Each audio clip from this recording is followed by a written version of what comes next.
Well, good morning, everybody. Everybody's doing well today. Seems like, as Yogi Berra said, deja vu all over again. We were here just 2 days ago with a wonderful press conference where we announced victory over ending veterans' homelessness in Winston-Salem and making significant progress in ending overall chronic homelessness in Winston-Salem. And today we're here to announce the launching of a more difficult initiative, I will say, and that has to do with reducing the level of poverty in our community. I want to introduce my colleague Denise Adams, who's sitting here on the front row. And Councilmember Adams from the North Ward has been a huge proponent of our efforts to reduce poverty and is working extraordinarily hard in the North Ward, well, all across the city, but particularly in the North Ward, in creating jobs and opportunity in her ward. So we're glad to have her with us today.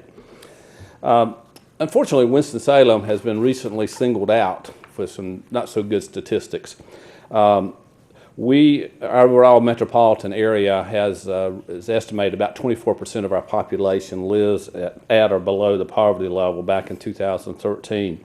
And we know that poverty is a widespread problem all across our community and across the metro region. It's not limited to any particular demographic or gender or racial group there.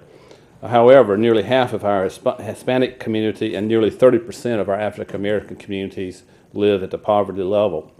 And over 32% of people under the age of 18 live in poverty. And folks, to me, this is just not acceptable for a city, particularly a city like Winston-Salem, the city of the arts and innovation. We can't be a city of arts and innovation when we have people living in poverty at this level. So what we want to try to do is to figure out a way to do this. I think it's important that we as a community come together to find solutions to this problem. And I want you to know that I'm personally committed to it, and I know everybody up here is committed to it, and everybody out there is committed to it. So we're going to work hard at it. Now, we know it's not going to be easy. We know there have been a lot of efforts that have worked at trying to reduce poverty. 50 years ago, war on poverty was declared, and here we are 50 years later after spending over $1.2 trillion, and the rates are still as high as they were. We've looked around the country, staff has, at some best practices. We're trying to find some best practices of cities that have had impact, and we haven't found all that many. We found some ones that are underway that have some good potential, and we're going to probably borrow as many of those ideas as we can, but we haven't seen anything that's really jumped out at us there. But we want to do things differently. I think, you know, the old saying, if you keep doing the same thing, you're going to get the same results, right? So what we want to do is do some things differently and hopefully get some different results. So I'm very excited that I believe we've identified a strategy and process that will do just that. So in this end, we've assembled a group of individuals that we're calling a thought force. That name is critical. It's a thought force, not a task force, because what we want to have is people to come together, a group of diverse civic and academic leaders to lead in the formation of feasible and impactful solutions to our poverty challenge. One thing I want to say is that we've got about 20 or so individuals on this thought force. And I've got a little bit of pushback from folks saying, well, you know, why just a small group? But we had to have, I think, a core group to help think through some of the issues and go from that. But Dr. Rogan Kirsch, who's our chairman of the task force, thought force, will actually talk about a way that we're going to have tremendous opportunity for community input in the formation of the plan and then in the review of the plan after it is developed. So let me just ask the members of the thought force that are here today just stand up right now. Let's recognize you. Erlene, Walter,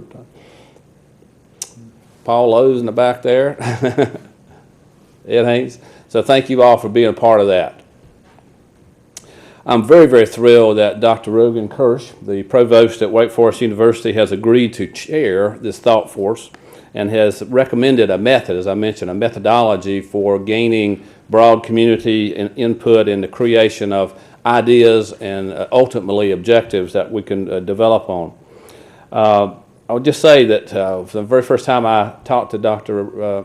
Kirsch about doing this, his enthusiasm was just overwhelming. When I met with him, he hit the ground running and has developed some great ideas there. And I'm going to ask Dr. Kirsch to share more details about that in just a moment. But first, I'd like to recognize and call on Councilmember Durham Montgomery. Councilmember Montgomery is very passionate about serving those individuals that are less fortunate than we are, and has pushed diligently to create a process and a program to address the level of poverty in our community. He and I, and along with Councilmember Adams and others, have worked very closely in moving this initiative forward. So I'll turn it over to Councilmember Montgomery. Thank you, Mayor. I think the Mayor has laid out the picture of what we're faced with in our community today.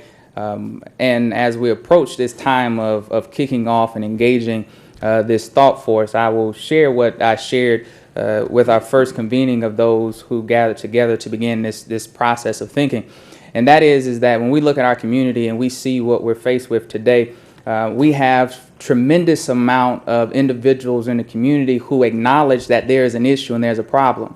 And it is my hope that in this process of gathering together people, hearing from community, that we will challenge ourselves to do something. It's one thing to gather and to talk about something. It's another thing to actually do something, to actually see results happening in our community. And that may mean that as a community, we have to reimagine and rethink how we do and how we serve our community. Because today, clearly, as we look out and see our community, we're still challenged. And so we have to ask ourselves the questions, are we doing the right things? Are we taking the right actions? Are the right people in the right places? We have a tremendous amount of community agencies and organizations in our community that are serving people who are in poverty, who are dealing with individual issues and needs, that are giving them emergency assistance as well as trying to help to stabilize them. But at the end of the day, we have to ask ourselves the question, how do we come together to actually solve some of the issues that we face in our community? And it means opportunity. It means access. It means stabilization. And we have to understand and know that today we have a tremendous amount of concentration of poverty in certain parts of our community, and that's not okay. And through this process, we have to figure out ways of how we begin to solve those problems, how we begin to deal with those problems, and how we challenge ourselves as a community to take action. Because for too long, I think we've been satisfied with the status quo. And I'm glad that we have a group of individuals in our community who are together and who've been thinking about this, not just right now, because people have been thinking and working on poverty in this community for a very long time. But today, I think we have an opportunity to gather together the troops and say, hey, we're united at this moment, and we want to make a difference in the process of what we're looking to do. So to the mayor, to all of the members who have said yes to being a part of the thought force, and those who will be engaged with this process in the future, we are asking, and I'm asking as one of the members of Thought Force and as a community leader, challenge us, ask tough questions, bring information to the table that needs to be brought to the table, and let's as a community respond in a way that takes action that improves the lives of people. Because at the end of the day, if one person's life isn't changed through this process, that is not success. And so we must look to how we actually see people's lives changed in the process. And that means community may have to change as that as well. So happy we have partnerships from across the community. I think when you see the names of people who are part of the Thought Force, you see a representation from across community, and there's much more opportunity for more people to be engaged in that process. So thankful to the provost from Wake Forest to be a part of this process as well, and for the mayor of leading this task. Again, thank you for your time and for your commitment. Calling our chairman, Dr. Rogan Kirsch, who's provost at Wake, of course, and has really brought a lot of energy and good thoughts to this already. So, Dr. Kirsch. Thank you, Mr. Mayor, and thank you, Councilman. It's wonderful to hear, as we did at our first gathering, the sense of inspiration and commitment and focus that both of these gentlemen, and indeed the breadth of the Thought Force, brought at our initial meeting. I don't want to get into a academic disquisition. I'm a professor. I could go on for 55 minutes without taking a breath, but let me briefly describe what we envision this Thought Force to be, and then very briefly how we plan to carry out our work. And if you want more details, I'm happy to talk informally with any and all of you. A Thought Force could be many things. We could be a debating society. What are the reasons that poverty has arisen? We could talk that through and for years to come, and no doubt there will be many who try to consider and understand the details in a thoughtful way. We could be a research body that goes out, as the mayor said, and looks at what's happening in other cities and takes some of their best ideas, and we will be informed in that way, thanks to Forsyth Futures and some members of the Thought Force as well. There are lots of ways in which we could think and talk and debate, but it felt, as you've just heard from my wonderful colleague, that action was required. A lot of folks, including many of you in this room, have given substantial parts of your careers and expended personal resources, treasure, blood, etc., figuratively speaking, to try to make a difference in this space. And we want to honor that work and also try to figure out in a relatively short time what can a group of us do to help move things forward in positive fashion and help address, really attack this cruel issue, for so it is. So we thought that what we might try to do is come up with a set of concrete policy recommendations. We report to the mayor, not to a Wake Forest body of professors or any body of professors or to any other kind of group. And what the mayor is singularly positioned to do with the city council is to actually offer some action steps. So the frame we put around it was, what are some suggestions we could make in some of the essential constituent areas surrounding poverty that would be impactful, would actually make a difference, and are feasible, could actually come to pass. We academics traffic in the impactful. This would be a great idea, we say, and we're always kind of amazed when no one takes up our idea. Politicians, with apologies to the many wonderful politicians in the room, tend to traffic in the feasible. What can we do that's low-hanging fruit that will provide evidence of action and not ruffle too many feathers? We'd like to get impactful and feasible solutions on the table. So that's our thought force's primary motivation. How do we do that? We could sit and think, and say, here's some things that sound good. That didn't feel right in an intimate, connected community that, again, many of you have been out and among and embedded in some of the communities that are most at need. What felt more important was a process that engaged people across the community, both those doing essential work through agencies and United Way, I see Cindy here, and all the vital forces that exist, as well as folks who live in poverty.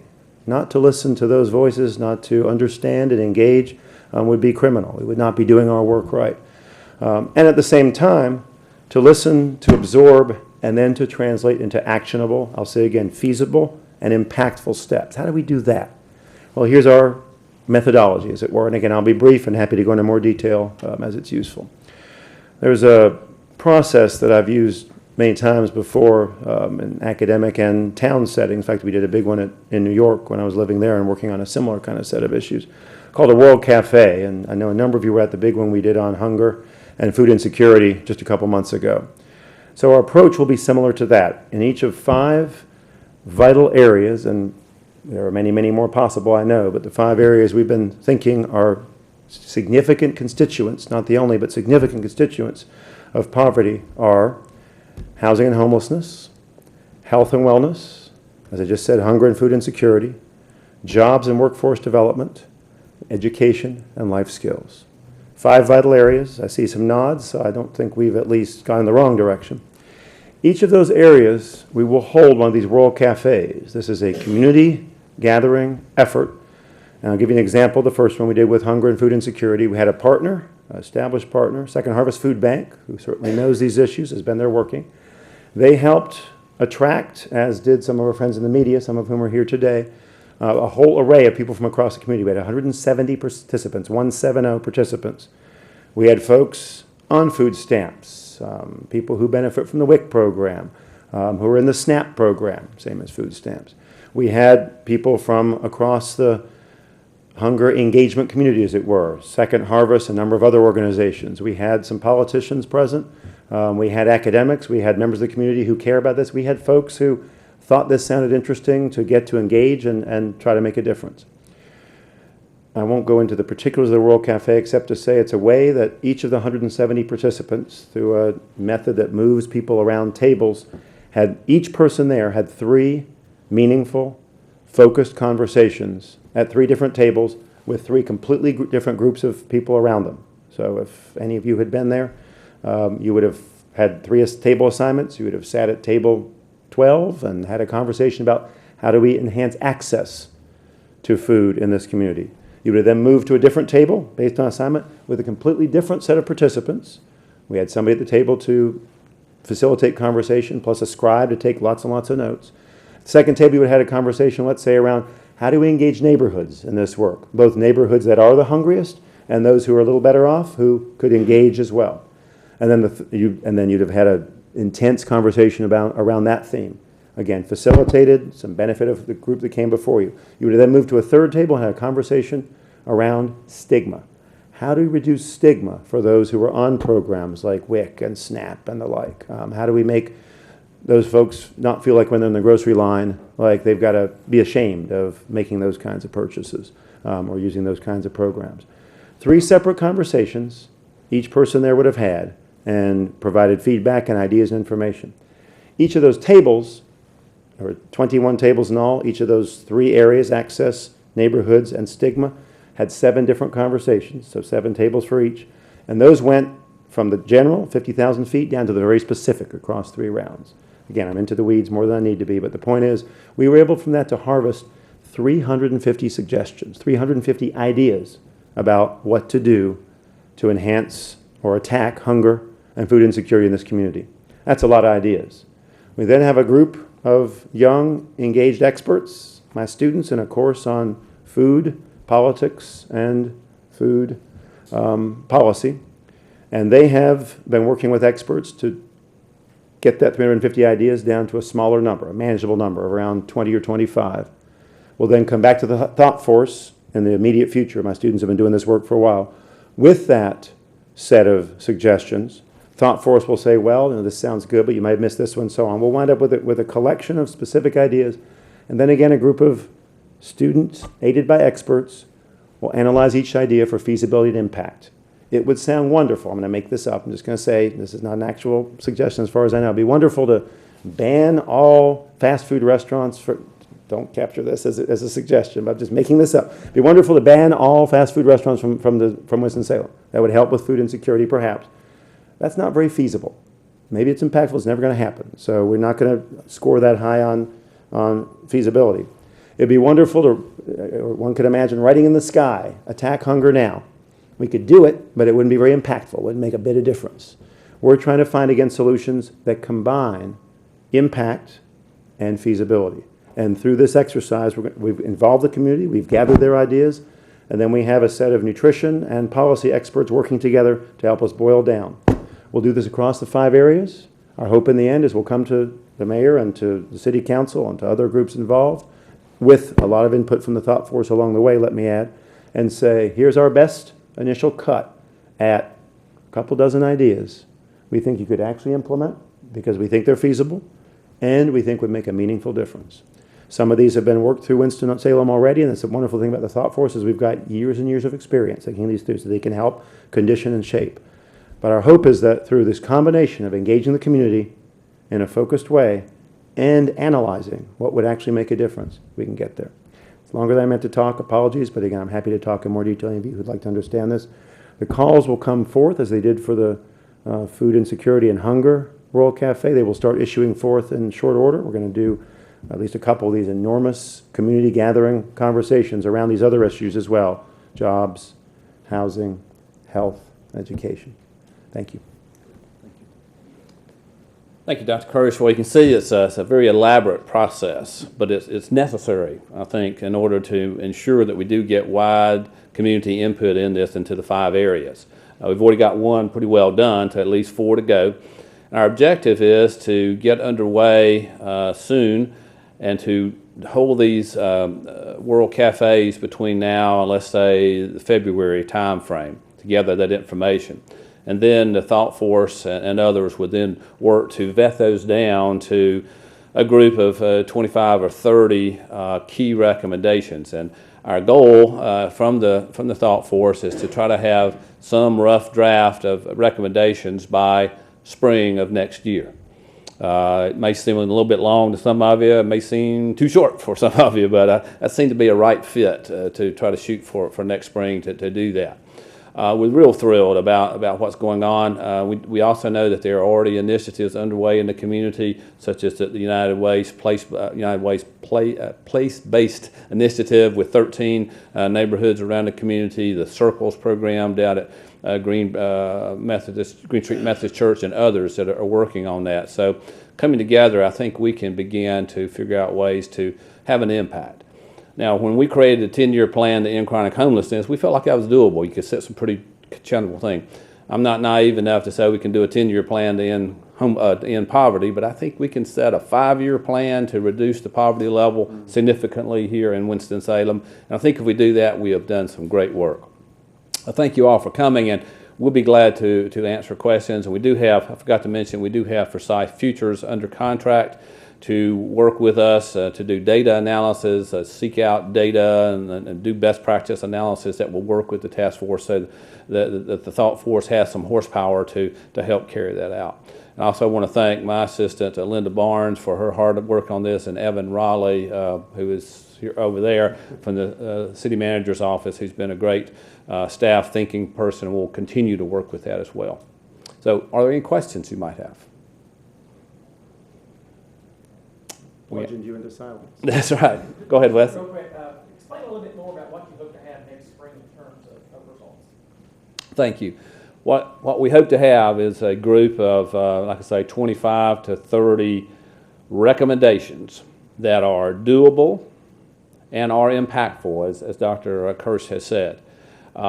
We would take that plan, and then we would obviously want to get it validated by the county commissioners, by the city council, by United Way Board, and others. That maybe the ministers' conference certainly that would join in and say, across this community, we are all behind these 25 objectives, and we pledge our support to help make them work. So that would be our objective, Wes. Because for us to be successful, we got to get everybody that has a stake to grab a hold of this rope and pull on it. Well, and what about the money side? I mean, that's part of whether an idea is feasible or not. On the other hand, when you're sitting around talking about what you might do, Yeah. you don't know how much money people are willing to put on something. So how are you going to get through that? Well, it's a careful dance, certainly. And in my opinion, a lot of times money's not just the issue.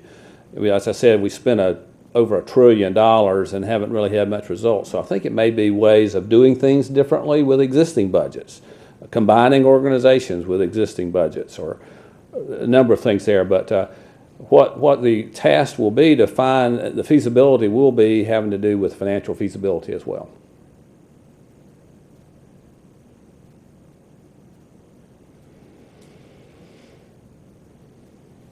Carrie?